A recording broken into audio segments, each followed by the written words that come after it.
What if I told you that one of the greatest and most purely entertaining adventure films ever made stars a Scottish James Bond as a Berber chieftain, the woman from Murphy Brown as a fiery American widow, and Teddy Roosevelt as the biggest, baddest Teddy Roosevelt you've ever seen?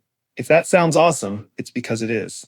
Today, we're talking about a lost gem of 1970s Hollywood, John Milius's 1975 masterpiece, The Wind and the Lion. The setup is brilliant in its simplicity. It's 1904, Morocco. A beautiful, stubborn American widow, Eden Petikaris, and her two children are kidnapped from their home in Tangier.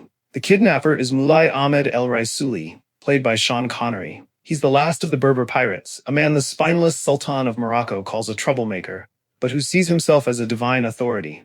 So do his followers.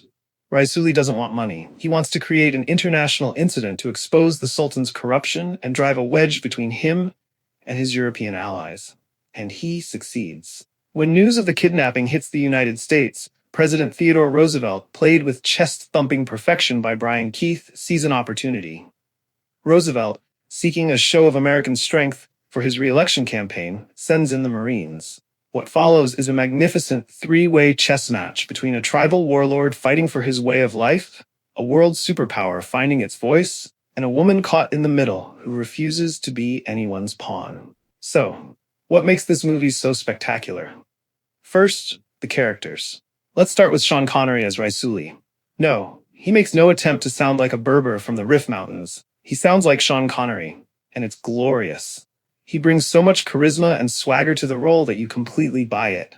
He's not a villain. He's a man of principle, even if those principles involve kidnapping. The film's title refers to a letter he writes to Roosevelt, comparing their natures. You are the wind, and I am the lion. It perfectly captures his proud, untamable spirit. Then you have Candice Bergen as Eden. This is no damsel in distress. She's defiant, intelligent, and gives as good as she gets. The heart of the film is the dynamic between her and Raisuli. It's not a romance in the traditional sense. It's a meeting of two powerful wills. But the character who steals every single scene he's in is Teddy Roosevelt. Brian Keith gives one of the all-time great presidential performances. He's not just an impersonation. He is Roosevelt's larger-than-life persona.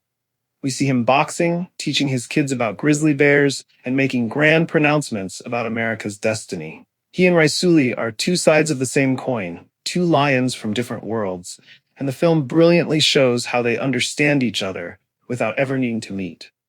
Beyond the incredible performances, The Wind and the Lion is a visual feast. This is old-school, epic filmmaking.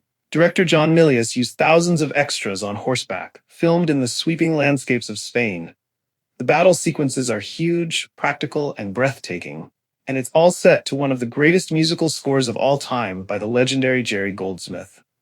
The Wind and the Lion isn't a history lesson. It's loosely based on a real event, but it's pure romantic adventure. It's a film about honor, courage, and a clash of civilizations, told on the grandest scale imaginable. It's a reminder of a time when Hollywood wasn't afraid to be big, bold, and heroic.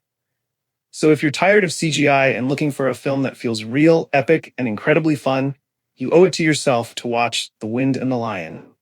They truly don't make them like this anymore. What's your favorite old-school adventure film? Let me know in the comments. Well, that does it for this one. If you enjoyed this breakdown, don't forget to like, subscribe, and hit that bell for more movie comparisons, retro reviews, and all things film. Thanks for hanging out with me today. And as always, see ya on the next one. Save us a balcony seat. And extra butter on the popcorn, please.